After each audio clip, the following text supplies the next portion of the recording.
सांसद चंद्रशेखर आजाद के खिलाफ गंभीर आरोप लगाने वाली रोहिणी घावरी के अब शिकायत को लेकर तमाम खबरें सामने आ रही हैं।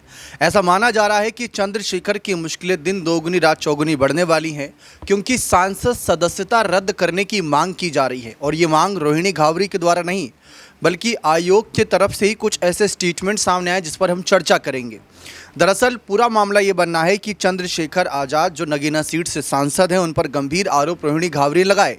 आरोप काफ़ी इतने चर्चित हैं जिसकी चर्चा हम खुले तौर पर यहाँ पर कर भी नहीं सकते, क्योंकि कुछ जैसे कि महिला सम्मान से जुड़ा मामला है तो वो कहीं ना कहीं ध्यान में रख रही हैं। फिलहाल सांसद सदस्यता को लेकर किस तरीके से मांग रखी गई, मैं आपको बिना देरी के कंप्यूटर स्क्रीन के माध्यम से समझाने की कोशिश करता हूं कि यहाँ पर बयान क्या सामने आया। अब यहाँ पर अगर आप देखें तो नगीना सांसद चंद्रशेखर आजाद की लोकसभा सदस्यता पर खतरा, अब यूपी महिला आयोग ने लिया संज्ञान। तो यहाँ पर पूरी खबर क्या है वह मैं आपको बता देता हूँ। जहाँ पर आप देखिए तो लिखा है, उत्तर प्रदेश के नगीना लोकसभा सीट से सांसद और आजाद समाज पार्टी कांशीराम के राष्ट्रीय अध्यक्ष Chandrashekhar Azad PhD scholar doctor Rohini Ghawri के गंभीर आरोपों को लेकर विवादों में है। अब नगीना सांसद के खिलाफ राष्ट्रीय महिला आयोग में शिकायत दर्ज होने के बाद यूपी महिला आयोग भी सक्रिय हो गया है। मेरठ में राज्य महिला आयोग की सदस्य मीनाक्षी भराला ने चंद्रशेखर आजाद की लोकसभा सदस्यता रद्द किए जाने की मांग की। राज्य आयोग ने नेशनल कमीशन को नगीना लोकसभा क्षेत्र की महिलाओं से बातचीत करके चंद्रशेखर के व्यवहार और चरित्र को लेकर एक रिपोर्ट भी फाइल की है। यूपी महिला आयोग की सदस्य मीनाक्षी भराला ने मीडिया चैनल से बातचीत में कहा कि मैंने तो चंद्रशेखर आजाद के 2-3 वीडियो सोशल मीडिया पर देखे हैं जिसमें वह रो रहे हैं और हार्ट शेप बना रहे हैं। तभी मैंने देखा कि इस व्यक्ति का क्या ये व्यक्तित्व रहा होगा कि जो इस तरह की इसने वीडियो बनाई और फिर ये वायरल भी हुई। अब जब एक महिला ने इनकी शिकायत राष्ट्रीय महिला आयोग से की और गंभीर आरोप लगाए, इन आरोपों से वह बचते नजर आए। इसका मतलब वह कहीं ना कहीं इसमें शामिल थे। इसके साथ साथ मीनाक्षी भराला ने कहा कि उस महिला के खिलाफ उनके कहीं ना कहीं बहुत से सबूत हैं उस महिला के पास। उसी आधार पर राज्य महिला आयोग ने भी चंद्रशेखर आजाद की सदस्यता रद्द करने की मांग की है। इस प्रकार के गलत मानसिकता के व्यक्ति महिलाओं के प्रति इतनी गंदी सोच रखते हैं, उनका बैठने का कोई अधिकार नहीं। उन्होंने कहा कि हमने नगीना क्षेत्र की राजनीति से जुड़ी महिलाओं से भी चंद्रशेखर आजाद के बारे में बात की तो उन्होंने भी इसके स्वभाव को गलत बताया। अब हमने आयोग की तरफ से मांग उठाई है कि इनकी सदस्यता भंग की जाए और इनके खिलाफ सख्त से सख्त कार्रवाई की जाए, जिससे कि कोई इस तरीके का सम्मानित पोस्ट पर बैठा व्यक्ति इस तरह की गलत हरकत ना कर सके। तो यहाँ पर यह बात रखी गई। फिलहाल अब चर्चा इसी बात पर काफ़ी ज़्यादा हो रही है कि रोहिणी घावरी के आरोपों को गंभीर रूप से लिया जा रहा है, क्योंकि अभी तक रोहिणी पर ही आरोप लगाए जा रहे थे कि इनकी जो भी मांगे हैं, जो भी आरोप है, वो सब झूठी हैं, फर्जी हैं, क्योंकि ये किसी पार्टी के कहने पर कर रही हैं, ये पैसों के लिए कर रही हैं। लेकिन अब आयोग की तरफ से इतना ठोस कदम उठाया जाना इस तरफ संकेत दे रहा है कि चंद्रशेखर मुश्किलों में फंसते नजर आ रहे हैं। चंद्रशेखर का साफ कहना है कि मैं इन सवालों का जवाब कोर्ट के समक्ष दूंगा। अब देखिए, क्या महिला आयोग की तरफ से जो ये बयान आया भराला जी की तरफ से, क्या इस बयान के चलते ही उनकी सदस्यता रद्द हो जाएगी? तो इतना आसान भी नहीं है सदस्यता रद्द करवा देना। इसके लिए एक लंबा चौड़ा प्रोसीजर होगा। पहले तो महिला आयोग की टीम को जांच के तहत दोनों पक्ष से बात करनी होगी, यानी रोहिणी घावरी की तरफ से भी और चंद्रशेखर की तरफ से भी। जब कुछ गलत पाया जाएगा तो दोनों की उन बयानों को ध्यान में रखते हुए एफआईआर दर्ज होगी। अगर चंद्रशेखर उसमें दोषी तनिक भर भी लगेंगे, फिर एफआईआर दर्ज होने के बाद अगर हम देखें तो उसके बाद हम देखेंगे कि कहीं ना कहीं फिर चार्जशीट दाखिल होगी, फिर उसके बाद प्रोसीजर शुरू होगा।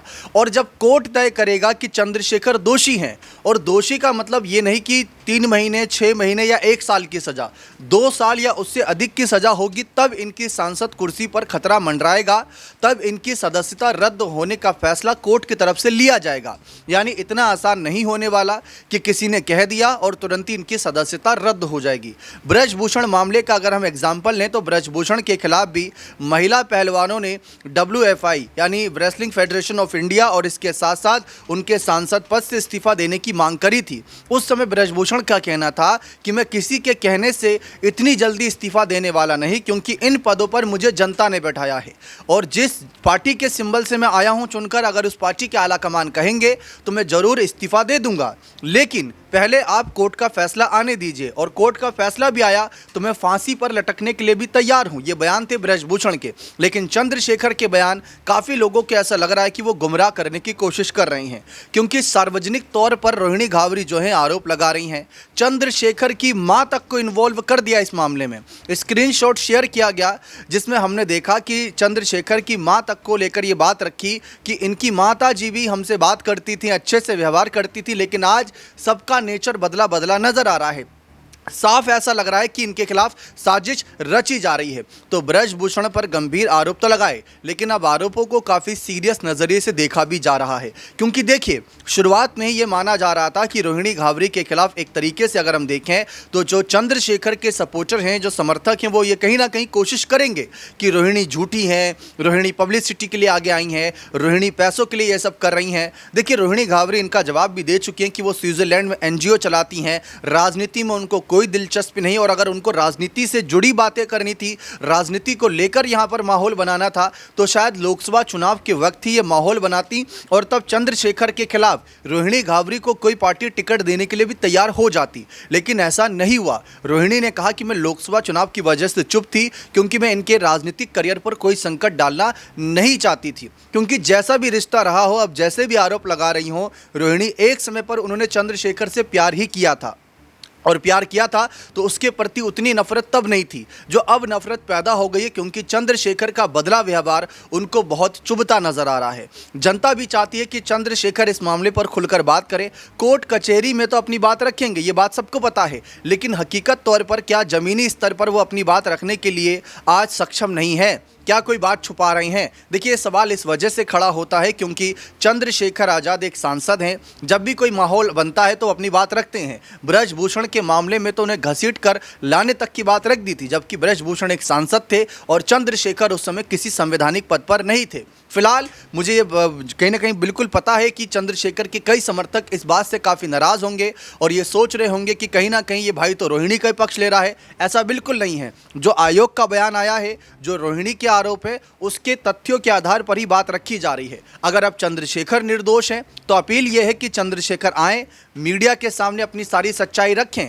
क्योंकि जब बात मायावती को लेकर आती है तो मायावती के बसपा दफ्तरों में फ़ोन करके कहते हैं कि मैं आपकी पार्टी में शामिल होना चाहता हूं। ये सारी चीज़ें खुले आम तौर पर करते हैं। अब बात महिला सम्मान से जुड़ी है, लेकिन वही महिला आपकी माता जी तक को इन्वॉल्व कर दी है, लेकिन आप तब भी चुप बैठे हैं, तो सवाल तो उठेंगे, और सवाल तब तक उठेंगे जब तक चंद्रशेखर का कोई वाजिब जवाब नहीं आ जाता है। फिलहाल क्या अगला कदम रहेगा आयोग का? अपर्णा यादव ने भी साफ कहा था कि दोनों पक्षों को जान लेना जरूरी है। तो मैं ये बिल्कुल नहीं कह रहा कि जो तस्वीरें, जो चैट, जो कहीं ना कहीं स्क्रीनशॉट वायरल हुए वो सच होगा। देखिए, आज के समय कहीं ना कहीं नकली आधार कार्ड, नकली पासपोर्ट, नकली पैन कार्ड बनाना चुटकियों का काम बताया जाता है। तो ऐसे स्क्रीनशॉट और ऐसे तमाम चैट की कहीं ना कहीं नकली कॉपी बनाना कोई ज़्यादा तकलीफ भरी बात नहीं होगी। तो इस पर ज़रूरी है गहन जांच की, तभी कुछ फैसला लिया जाएगा कि कौन सच्चा है और कौन झूठा। बने रहें चैनल के साथ। बहुत बहुत शुक्रिया।